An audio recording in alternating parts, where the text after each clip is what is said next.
Drugs కానీ గంజాయి కానీ పండించే వ్యక్తులు కానీ అమ్మే వ్యక్తులు కానీ ఈ డ్రగ్స్కి అలవాటు పడిపోయి దీన్ని సేవించే వ్యక్తులు కానీ వాళ్ళందరికీ విజ్ఞప్తి చేస్తున్నాం.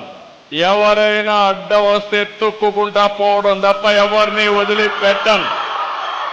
రాజకీయ ముసుగేసుకుంటే అడ్డంగా రాజకీయ ముసుగు తీసి గంజాయి బ్యాచ్ కి సహకరించిన వాళ్ళని ఎట్లా ట్రీట్ చేయాలో ట్రీట్ చేసి ప్రజలకు సేఫ్టీ ఇచ్చే బాధ్యత నాదని మరొకసారి మీ అందరికీ హామీ ఇస్తున్నా.